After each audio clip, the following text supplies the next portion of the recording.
Welcome to Sports Talkin on SWKS Radio. I'm Cray.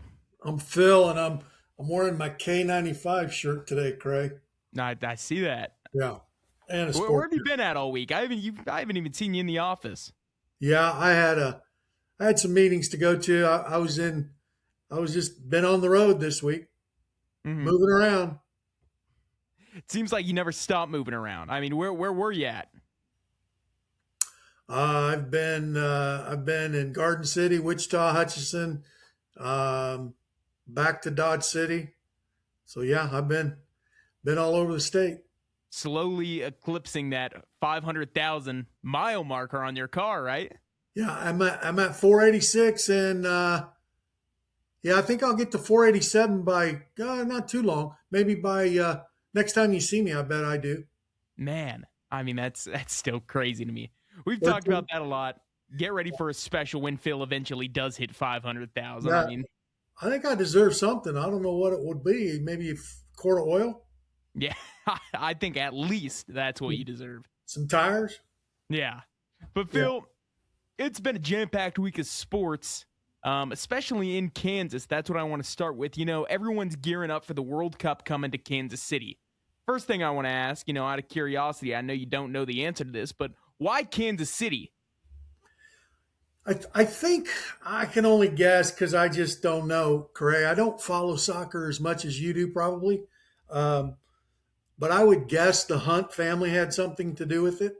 hmm I think that's fair. And Kansas City's done such a great job of turning themselves into kind of a soccer city, especially with the case or Sporting KC had a couple good seasons back to back there, maybe a year or two ago.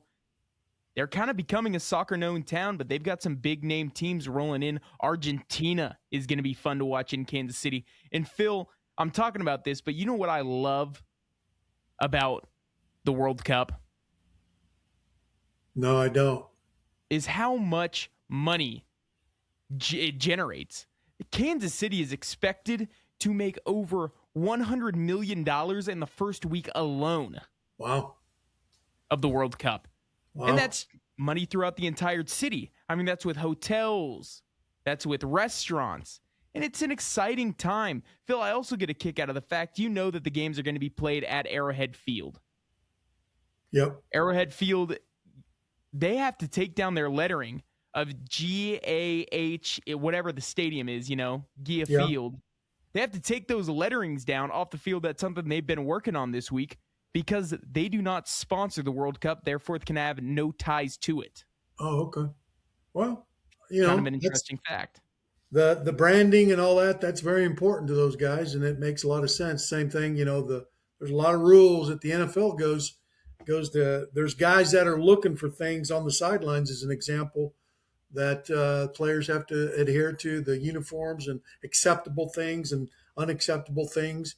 So I'm sure all sports have a similar process. hmm And I think that is kind of crazy. But then again, you look at some of these GMs, we've talked about it in the past. Look at Jerry Jones. I mean, he does a better job than anyone of making sure there is a sponsorship on every single thing that he does. Yeah, yeah. Check it out. The Scooters Cup, right? There you go. Speaking of sponsorships, but yeah, World Cup, that's going to start July 19th. So again, right around the corner, Yep. just about to 30 days. That's going to be an exciting time. Phil, you got me into hockey kind of when I came down here, and we're in the heart of the NHL playoffs too. I want to ask you, who do you have winning it? Well, I think anyway. I'm not a scientist for hockey, but it sure looks like Carolina's going to be hard to beat. So far, Yeah. they haven't been, and Colorado on the other bracket. We'll see if who comes out of the Vegas deal. They still got to settle that. Winner of that guy or winner of that takes on Colorado. Again, it's just hard to think Carolina's not going to win it. Mm-hmm. I Haven't think lost a this, game yet. I think this is their third or fourth year making a run for the Stanley Cup. Mm-hmm. And they've been fun to watch. I really don't think there is a more fun postseason than hockey. Yeah, Even if you don't like watching hockey, you're going to love watching the intensity that these guys play with on the Yeah, ice. yeah, it is very intense. You're right. What a fast game too. You know, they're just it's an incredible speed in terms of the way that they play, and hard to learn the rules if you're just getting started. But Mhm. I would encourage anyone watching us today, Craig, flip on flip it on and watch. It's a fun sport to follow Yeah. and easy to get excited about.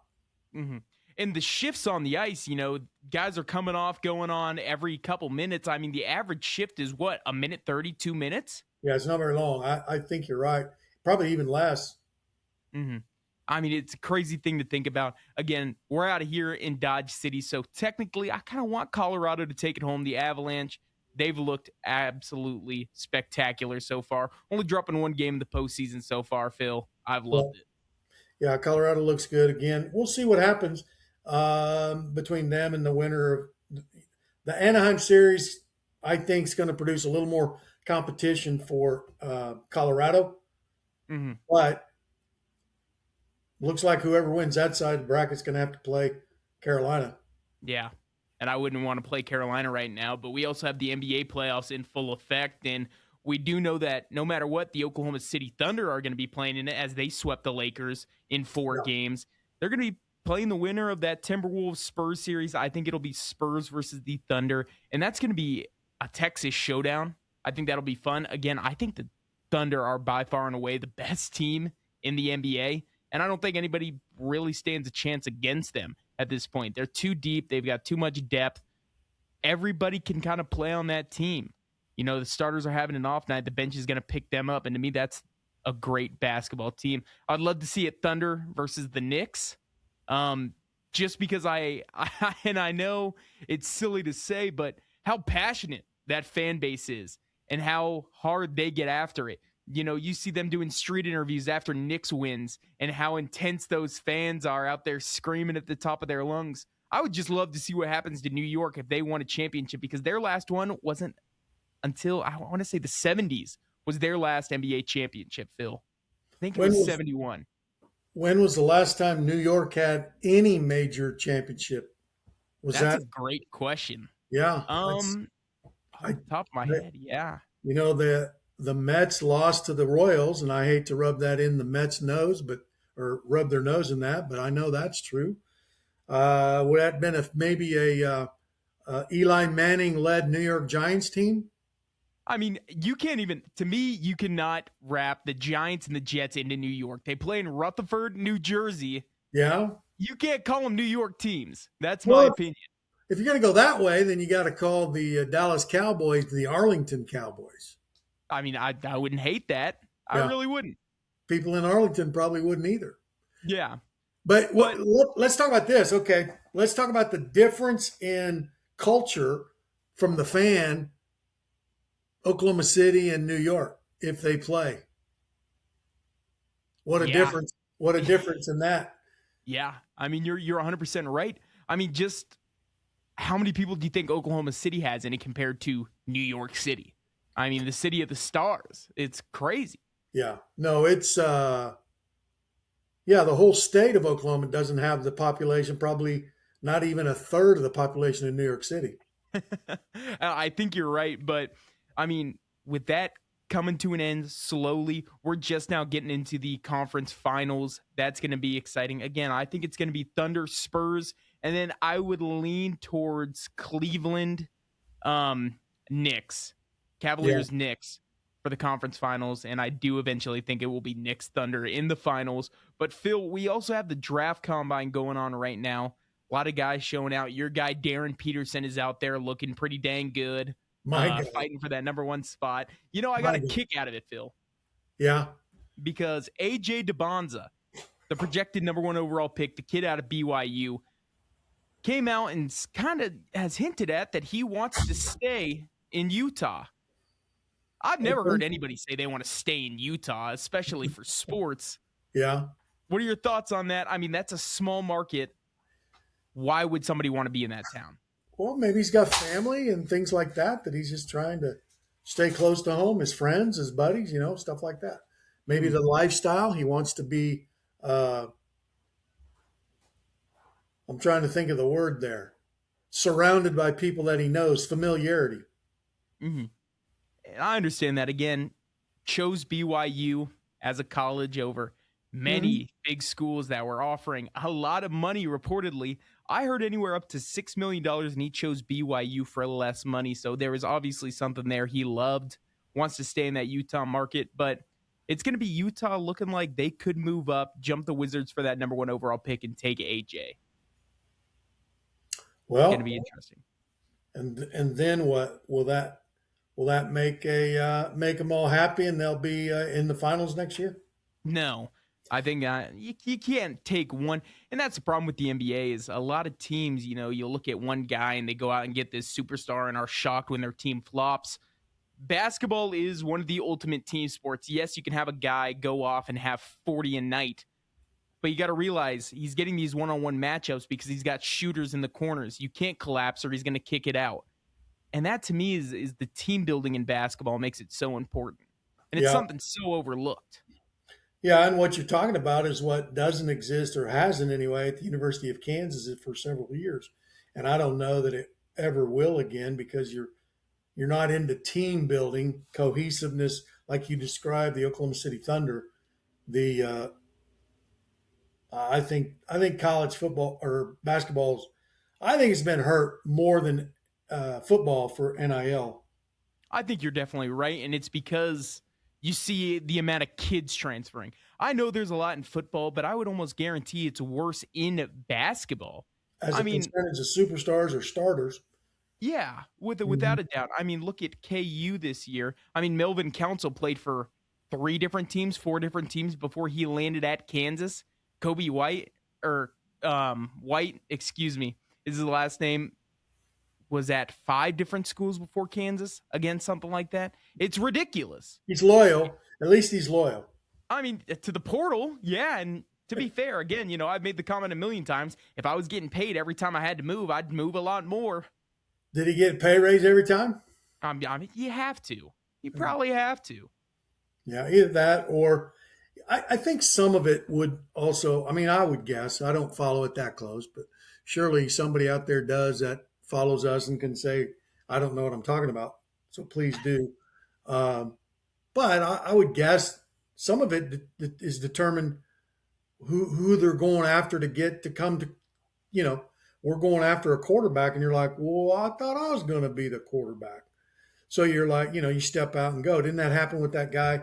You're bagging on um, Arizona Cardinals pick in the NFL draft Yeah. because Carson Beck, he goes from Georgia to Miami, and he really didn't have a great. I didn't think he had a great year at Miami.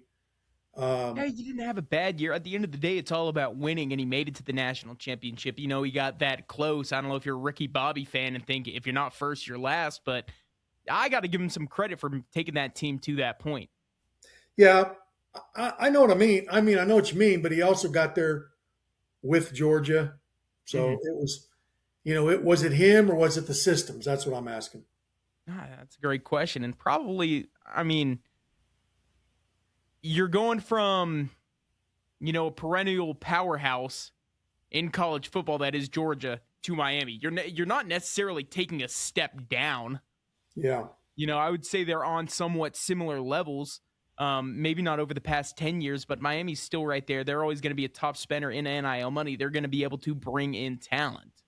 Yeah, yeah. Unlike Wichita State, Wichita State just can't compete anymore on the Mhm. NIL stage. Which, Phil, this is something I was thinking about the other day, and I threw the idea around in my head a little bit. I think I've got a fix to this NIL problem, and Okay, hey, man, it's not this an is good. overall Let's hear your campaign. yeah, it's not an overall salary cap, but it's a positional salary cap. Okay. Think about it. What if you said, look, these top schools can still go out and be big spenders, but no more than $10 million can be spent on a quarterback. No more than $5 million can be spent on a running back. And they base it off whatever, that largest contract in the NFL is. Take that, 1 year of that, divide it by half, divide it by a third, whatever you needed to do to come up with that number. But say, hey, these kids can't continually get paid more and more and more each year. Because I'm still in shock about the Tyron Stokes deal. being $8 million. And I'm not sure how it would work for basketball, but for football, without a doubt, I think that's the way you do it. Receivers can only get paid $8 million. And then, when all the big schools are offering you $8 million, it comes down to maybe where am I going to get my education from? Then it's the bigger factors, not just who's throwing more money in my face. So you think at $8 million a season, we're going to drive these kids back to the classroom? Is that what you're thinking? I that's the game plan. Hmm. I'm a huge believer in sports, not just being sports. Preparing you for the real world. Every single coach you will talk to at the high school level, at the college level, doesn't matter if it's D1, D2, NAIA, JUCO, they're going to tell you the same thing. We're trying to prepare you for the next step in your life, to be a better father, to be a better employee, to be a better boss, whatever it is. That's what they're preparing you for. How many of these kids make the NFL every single year? Not a lot. Small as a percentage. You're starting to sound like me, Cray. I know. I think I've been on? hanging out with you too much. It's Is getting that what's going ridiculous. on? Yeah. Kind of You should hear me listening in the back. office. I sound like you.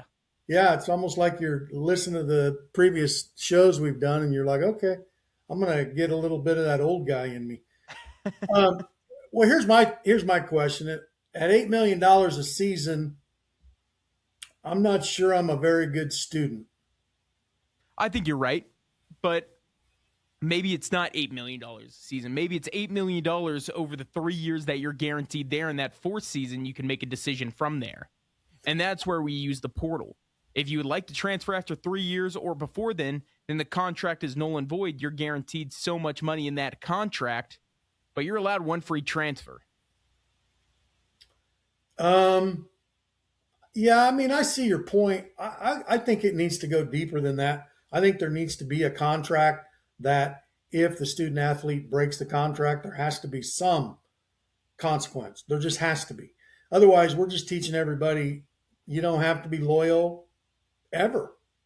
And not just the players, the kids growing up around the players, my grandchildren who are learning this stuff. And I just think it sets a bad course that not sure there's going to be a correction. And then another thing, if I'm getting paid $8 million a year, I just don't think I'm going to be a very good student. And with the NCAA giving me a 7-year eligibility, I can make $56 million, never graduate, and never step on a professional court or a field.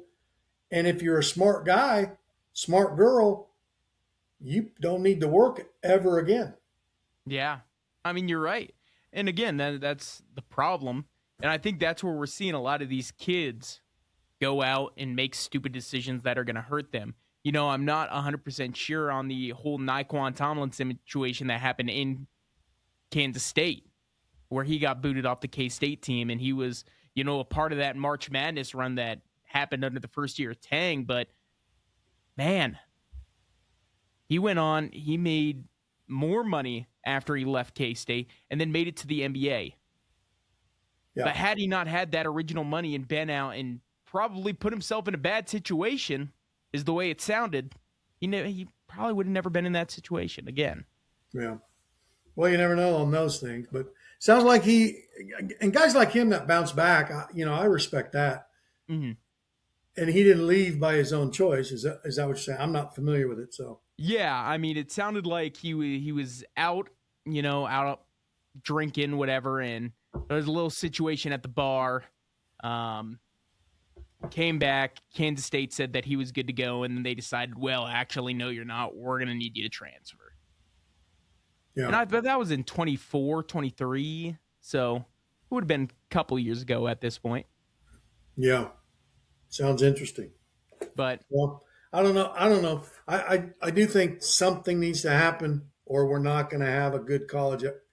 Our college programs are not going to be interesting. They're just not. No, but they're already not interesting. Like, I hate to say it. Yeah, college sports are awesome, but you think about how much these 18-year-old, 19-year-old, 20-year-old kids are getting paid to go out there and play, and you know that they don't care about anything else because it is just another pro league, like we talked a couple weeks ago. Yeah. What's the point? The dream was always make it to the NFL and make a boatload of money, be the greatest. You don't have to do that anymore. And I don't think that's a good thing for kids to not have that dream. I would agree. I think they're also not quite mature enough to manage themselves with 10, 15 million dollars. That's a asking a lot of a human being to be mature about. Mm-hmm. I wholeheartedly agree, Phil, but there's no stopping it. That's the problem with this NIL. You open Pandora's box, there's no closing it. Yeah. There's no way to get this under control from here on out. Are you suggesting that I officially withdraw my name from the list at UNT? No, I'm not actually. And I think, you know, going forward, maybe that's the way that, you know, that general manager spot in the football world should work. Yeah. You know, you want a business guy. You want somebody there that is going to know the business world that says, look, we're going to give you this much money, and someone that can really sell themselves and the school more than anybody else. Yeah. That's the guy I would want right now running my football team. Right. I agree. At least you know my opinion. The other part of that equation that I was talking about, that for those of you that didn't catch that, my ranting about the University of North Texas, that I would take the head coaching job, keeping in mind I'm 0-10 as a little league head coach. So I just want to be honest what you're getting.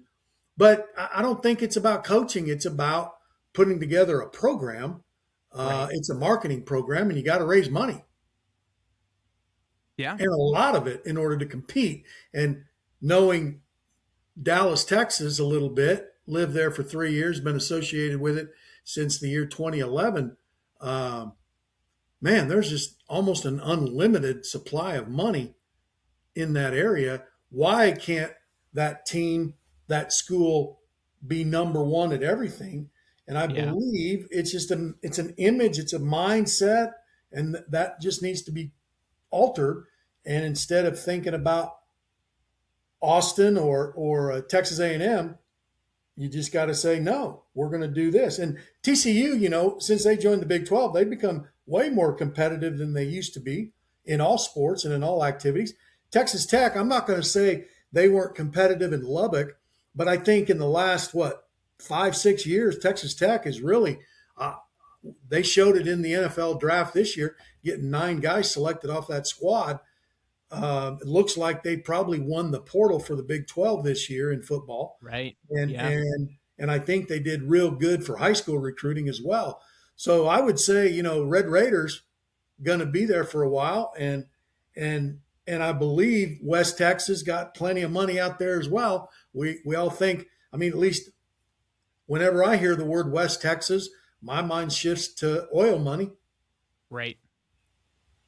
Yeah, I agree. And I think that's and beef cattle. Sorry, beef cattle, a little bit out there.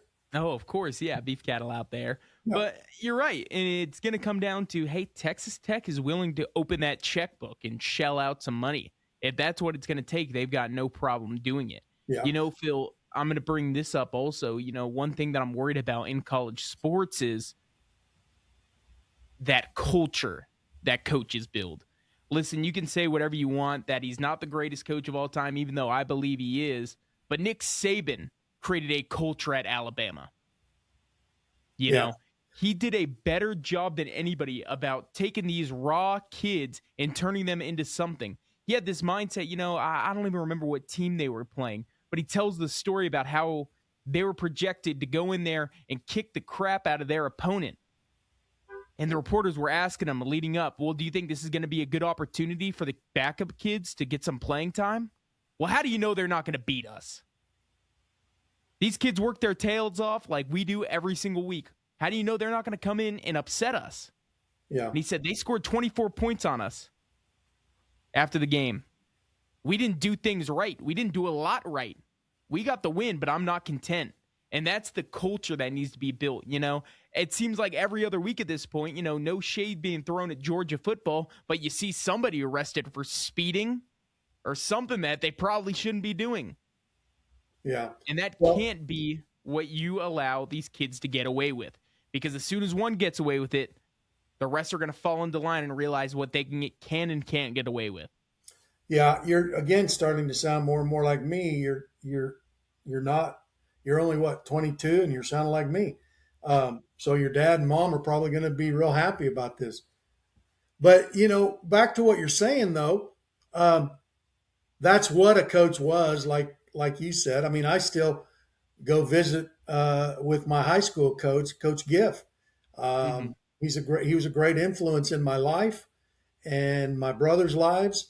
Many guys in the system that came through Wellington Crusaders, Coach Giff was a big mentor. So much so that we renamed the field where football's played on John Gifford Field last season. So yeah, I get it. And not only Coach Giff, but there are other coaches that are in that mindset for me. And I'm sure many guys that would watch this that played sports have a coach in their head as I'm talking right now who was that person. The Mm-hmm. question though is, Cray, if you're getting paid $8 million and your coach is telling you things like that, are you going to listen to him, or are you going to get arrogant and say, I don't I don't need to listen to you. Mm-hmm. I'm getting paid $8 million. And It, then you bring that attitude into the locker room. Well, a coach like Saban's going to throw him out of the locker room and say, you don't get to play here. right. Yeah. And to me, it's something that I think the scouting departments of schools should take a lot more accountability for, is looking into these guys as not only, hey, are they behaved in school, but look at their body language on the sidelines. Yep. We've talked about it all the time. Guys on that K-State football team at points last year just looked defeated, sitting on the sideline and sat away from their team. And you didn't really feel that sense of team. And I really think that's where a lot of these problems of last season's K-State team stemmed from. Yep. Was they didn't look like a team. They didn't present that united front look. Yeah. And that I do believe money in these large numbers really makes it hard for a coaching staff, because it takes a staff to manage that personality in the locker room, on the sidelines, outside of the locker room. That's where I think a lot of the motivation gets crumbled up and thrown out. And with social media, so many different things can be written up, and you can make a bad comment, and all of a sudden, not just everybody in America sees it, but the more important people around you, your teammates, Yeah, and they lose faith definitely. in you, or you lose faith in the teammate. That makes it for a tough day. So yeah, we've swerved off into a lot of issues that are deeper than sports. But like you said, the whole mission or the goal of academic competition is to teach you how to compete in the real world, not sports, but for all the things that you need to compete for, to have a heart, to fight hard, to practice hard, to be determined, not give up, help your teammates. Don't be a bad sport when you lose. Chalk it up to a learning experience and keep going, Right. Yeah, because you're that's right. what life does to you. It's an obstacle. Life is an obstacle. Mm-hmm. I'll admit it right now, Phil.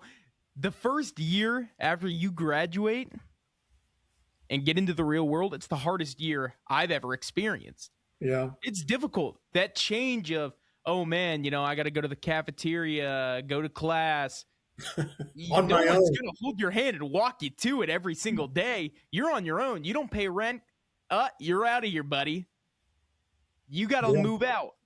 Now, You is don't get that everywhere? Meaning every time you graduate? Because my granddaughter graduated today from preschool. She's 4. Is she on her own?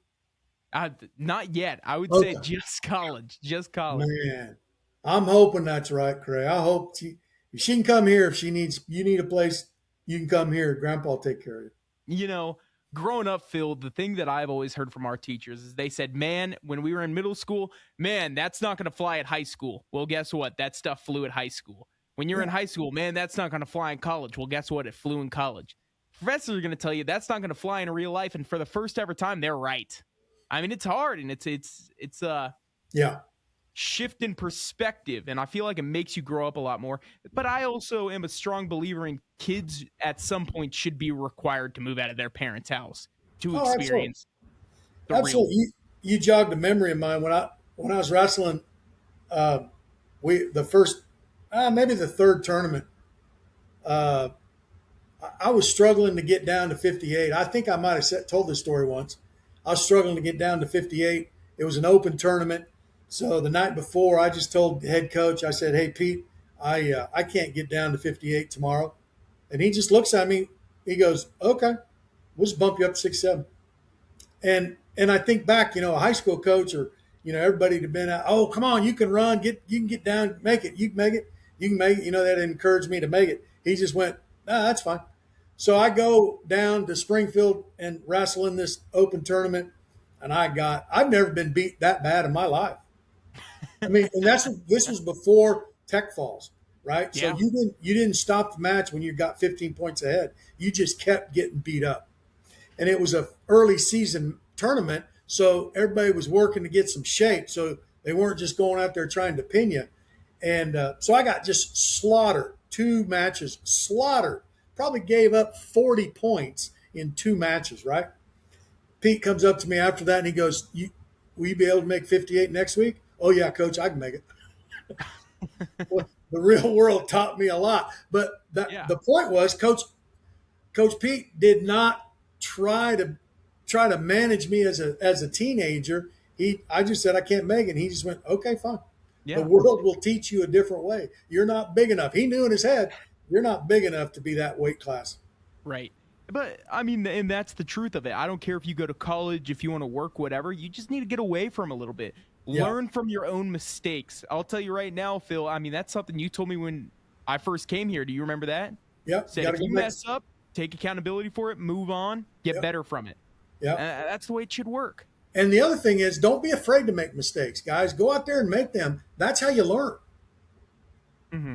That's how you learn. Nobody is ever going to do it perfect. So there's a deal that I've got a quote book, and one of the quotes says that the average person that takes risks makes about 2 mistakes a year, big ones. And the average person that doesn't take any risks makes about 2 big mistakes a year. So you're going to make 2 big mistakes a year no matter what, but the one who's taken a lot of risks is getting that much better, that much faster. Right.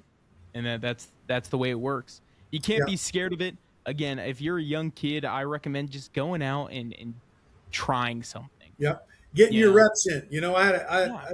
had a great lunch with some people today, some sales training, and that's what one of the people said was, I got to get my reps. The more reps I get in the sales training, the better I can become later.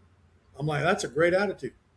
That is a great attitude. Yep. And it goes for everything in life. It really Yep. does. When we were at the KAB, I talked to some students that said, well, I don't really know how I can get on airtime right now. Well, guess what? You've got a phone in front of you that you can just record yourself talking, post it Yeah. on social media. And there are people out there getting paid millions of dollars just from doing that. There should be nothing stopping you. The only Yeah. person holding you back is yourself. Look at you giving advice to young kids. That's awesome. I know. I've come a long way in 2 years. Yeah. I'm still Well, going to mess up, though. That's life. I made a mistake today. After I had to give a speech, and after I did, the whole drive back, I was just like, I should have done this. I didn't do that. And what it came down to at the end of the day, I was not prepared well enough. I knew I wasn't prepared when I got in there, and I tried to wing it. So the more you prepare, not only do you have more confidence when you're prepared, you execute better as well. Yeah. But, Phil, enough life advice. Yeah. We've got a huge race this weekend in the Preakness. So let me ask you, Craig, because I'm a little deeper into the fandom of being a horse racing fan. Yeah. What is your take on this year's Preakness? Where are you reading things, and what are you being told? I'm being told as much as he is viewed not as the favorite, everybody, and I mean everybody, is taking O'Sally. Oselli is by far and away the best quote unquote horse in this race. That's what everyone's telling me. I'm seeing. What about the overall opinion? I don't think it's getting as much traction as the Kentucky Derby did. Never And does. It never does. And always, if the winner of the Kentucky Derby doesn't run in the Preakness, that always takes the shine off of the Preakness real fast. mhm. But I'll Real. be honest, I'm not the most knowledgeable when it comes to horse racing. So when I knew the Kentucky Derby and the Preakness were coming up, well, that week leading up to the Kentucky Derby, it was recommending me all kinds of articles and stuff to read about the horses and the jockeys. I Yeah. haven't gotten anything recommended to me about the Preakness yet. Is Yeah. that a marketing problem for them? No, I don't know.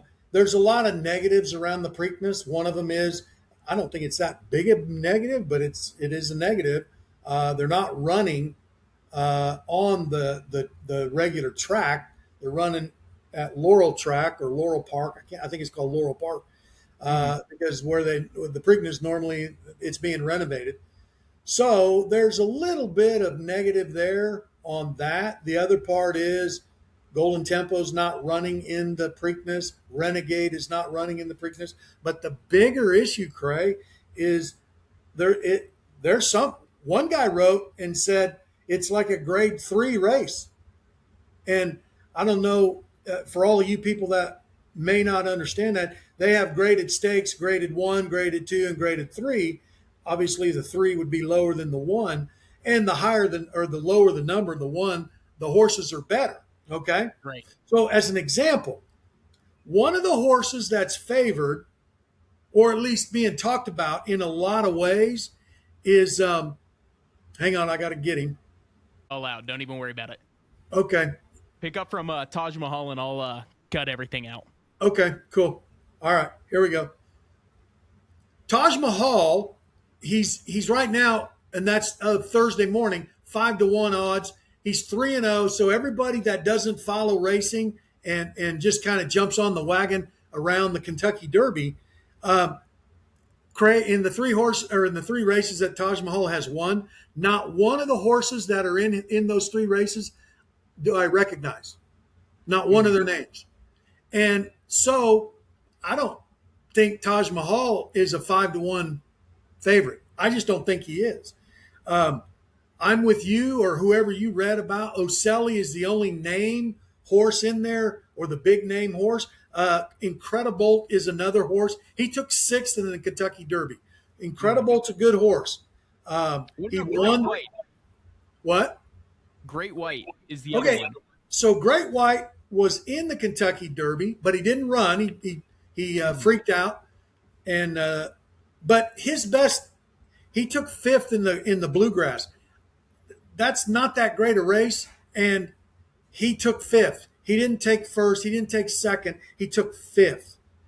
So I don't think he's that. I don't think he's that competitive. If you're gonna bet a 3-pack, remember I gave a 3-pack. These are the 3 horses. Now the problem with the Preakness though, they're not as big odds. Okay, and I'm going to go back to this. I think I talked about it the week after the Kentucky Derby. I don't pick the horses that I have an emotional attachment to. I pick a horse because I think it's going to win. And I try to pick the horse that's going to win that makes sense with the highest odds against it, meaning the long shot. But if there's not a long shot, you can't do that. And so the 3 horses that I think are going to hit the board, Oselli, and not necessarily giving it in this order, Craig. Oselli, Chip Honcho, and Incredibolt. Those are the 3 horses I think they're going to hit the board. So you're confident in that though? Are you going to sweep back to back? Yeah. Big. Let's see if God's given this talent to me today to do it again. But a lot of people are talking about Iron Honor. Okay, he won the 2026 Gotham. It's like a grade 3 race, and no other competitive horse is in it. So it's not that, you know what I mean? It's like me. It would be like me beating an 8th grade basketball team. I should win. You should win. Yeah. I should win. Now, Iron Honor, Flavian Pratt's riding him. Hmm. Flavian's a great jockey, so that puts him into contention in my mind. However, Jamie Torres is riding Incredible. Jose Ortiz is riding Chip Honcho, and Tyler Gaffleone is riding Ocelli. So those three guys are also great jockeys. So I don't know you can give that horse or the jockey the favor or the edge. So I think it comes down to those three horses. I just bet it. I'd go either bet them to show, all three of them to show. That way, if they do finish third or better, you get paid, or put them in a 3-pack and bet a trifecta. Yeah. Do you know what that superfecta paid for the Kentucky Derby? It was 50 cents to win. What was it? $20,000? 94,000. Yeah. A 50-cent bet. Well, it'd cost you $3, but a $3 bet would have paid you $94,000. I don't think that's going to happen Saturday with the Preakness because the odds are not there. Ocelli's 6-1, Chip Honcho's 5-1, and Incredible's 5-1. That's again Thursday morning, 2 days before post time. Right. Well, Phil, I'm looking forward to it again. But yeah, and let me just say one more thing. Here's why I like Chip Honcho. He beat Golden Tempo in the Risen Star at 1 1/8. So, and he ran in the Louisiana Derby. He ran well, but he beat Golden Tempo, the Kentucky Derby runner, the winner. So he's a good horse. Right. He's a good horse. Okay. Phil, I'm looking forward to it. All Again, right. we've only got, after this one, we've got one more jewel race coming up, and that's Yep. coming to an end. Horse The racing. Belmont will be in 3 weeks after the Preakness. And then in November, you've got the big weekend. Breeders' Cup, right? Yeah, out in San Diego. Right. Phil, I'm looking forward to it. You threw in your picks. We'll see if you're great once again. I do want to say, hey, thank you to our viewers on TikTok. You know, I always get a kick of people kind of making fun of you. My favorite comment I saw was, don't you have to wear a skirt to place a show bet? Just saying. It's kind of funny. So, Well, wonderful. that's hilarious. That's hilarious. I'll tell you what you have to do to place a show bet. You gotta want to win. You want to win. I'm not doing it. It's like I'm not doing this for emotional support. Gotta wear a skirt. That's hilarious. I'll wear a tutu, man. You know, if you are going to bet a long shot, here's one last thing. If you are going to bet a long shot, there's two horses if you just want to try to do it. Robusta and Talkin, which I kind of like him because of our name, Sports Talkin. But they're both pretty decent horses. They've ran in some competition. Robusta took 14th in the Kentucky Derby. So he's not a bad horse. He just hasn't been an overwhelmingly dominant horse. Mhm. So he's 30-1 if you want to bet a little bit higher odds. I don't think it's a bad bet. I don't think it is either. Phil, I just love seeing how small the odds get compared to that Kentucky Derby to the Preakness. It's not as up in the air. They think they've got it nailed down, but at the end of the day, who knows? Yeah, Who knows? we'll see. That's It's part. a good day to watch racing on Saturday. So have fun at it. Everybody have a good weekend. Check us out online and tell your friends about us, and let's help us build this audience. Yeah, there you go. Phil, that's going to do it for time right here on SWKS Radio Sports Talk. And I'm as Phil. always, thank you for watching. Bye, everybody.